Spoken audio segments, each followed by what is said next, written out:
Dans une étude réalisée par Marc Toiti pour le néo-courtier Trade Republic, le président et chef économiste d'ACDFI revient sur la fragilité de notre système de retraite actuel et présente les solutions qui permettraient aux Français de conserver leur pouvoir d'achat quand prendra fin leur vie active. Découvrez dans cet article pourquoi il est urgent de préparer sa retraite et comment. Nos explications sur la défaillance inévitable du régime par répartition, la supériorité du système par capitalisation et l'intérêt de l'investissement régulier sur les marchés actions. Retraite, les faiblesses du régime par répartition. Avec le système par répartition, les retraités actuels sont financés par les actifs d'aujourd'hui. À l'aune de quelques chiffres, on se rend vite compte que ce dispositif est de moins en moins soutenable. D'abord, la hausse exponentielle du nombre de retraités a de quoi inquiéter, alors qu'ils étaient 16,3 millions en 2019. Il devrait dépasser la barre des 22 millions en 2050. Le ratio actif-retraité est lui aussi loin d'être favorable. Ainsi, pendant les 30 glorieuses, on dénombrait 3 actifs pour un retraité quand on recense aujourd'hui 1,5 actifs seulement pour un retraité et que ce rapport actif-retraité devrait tomber à 1,3 d'ici à 2050. Mais la fragilité du système est aussi due au fait que, à la fin des années 1950, un retraité vivait en moyenne à la retraite 2 ans.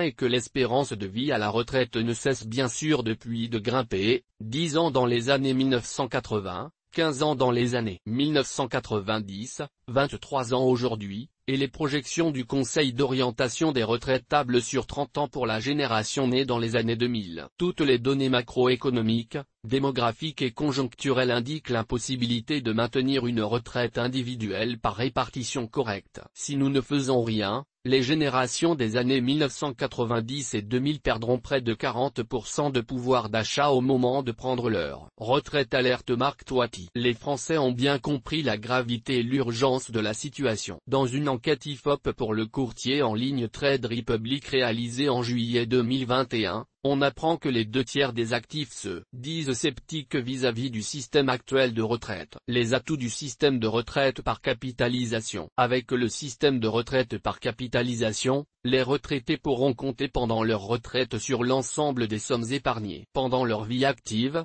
soit avec une sortie en capital, une ou plusieurs, soit sous forme de rente. Ce système qui responsabilise les Français, leur permet de récupérer à la retraite les sous qu'ils ont eux-mêmes mis de côté tout au long de leur vie active. À eux ensuite de choisir à quel âge ils veulent cesser leur activité et, en fonction de ce choix, bénéficier d'une pension plus ou moins importante. Aujourd'hui, il est déjà possible de compléter sa retraite au moyen de placements financiers de l'épargne retraite comme le PER ou bien de placements traditionnels dont on se servira à cette fin comme le contrat d'assurance vie, le compte titre ou encore le PEA. Il n'y a pas de raison qu'à l'avenir ce type de financement de la retraite ne se développe pas, surtout auprès des jeunes qui ont bien compris qu'ils financent la retraite de leurs parents et que la leur ne leur garantira pas un pouvoir d'achat décent si les investissent pas eux-mêmes, souligne Mathias Bacchino, directeur France de Trade Republic. L'investissement en bourse pour maintenir son pouvoir d'achat à la retraite. Quelles sont les perspectives? Que peut-on attendre d'un financement de sa retraite par capitalisation? Vers quels actifs se tourner? D'abord, il paraît important de souligner que, sur le très long terme, pour aller chercher de la performance, les actions mais aussi l'or et les obligations sont les meilleurs placements. Nous nous intéresserons ici particulièrement à la bourse,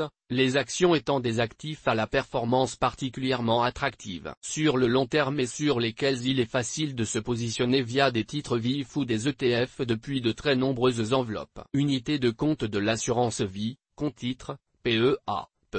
Etc.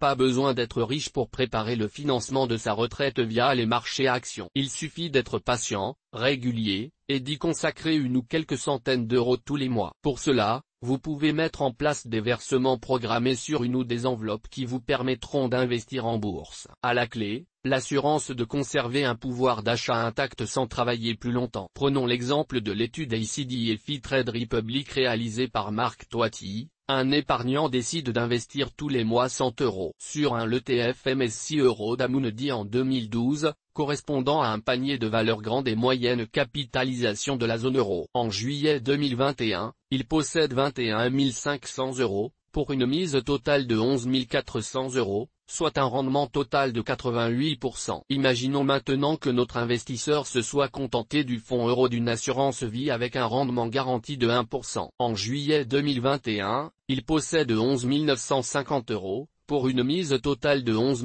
400 €, soit un gain de seulement 4,9%. On comprend donc bien l'intérêt d'investir en bourse tous les mois et sur le long terme afin de financer ses projets de long terme, comme la préparation de la retraite. Pour ne pas voir la performance de votre placement rogné par les frais de courtage et frais de gestion, choisissez avec soin votre banque ou courtier en ligne et privilégiez les trackers pour diversifier votre portefeuille à moindre frais. Source des images, FreePic. Toutes nos informations sont, par nature, génériques. Elles ne tiennent pas compte de votre situation personnelle et ne constituent en aucune façon des recommandations personnalisées en vue de la réalisation de transactions et ne peuvent être assimilées à une prestation de conseil en investissement financier, ni à une incitation quelconque à acheter ou vendre des instruments financiers. Le lecteur est seul responsable de l'utilisation de l'information fournie, sans qu'aucun recours contre la société éditrice de Café de la Bourse, comme ne soit possible. La responsabilité de la société éditrice de Café de la Bourse, comme ne pourra en aucun cas être engagée en cas d'erreur, d'omission ou d'investissement inopportun.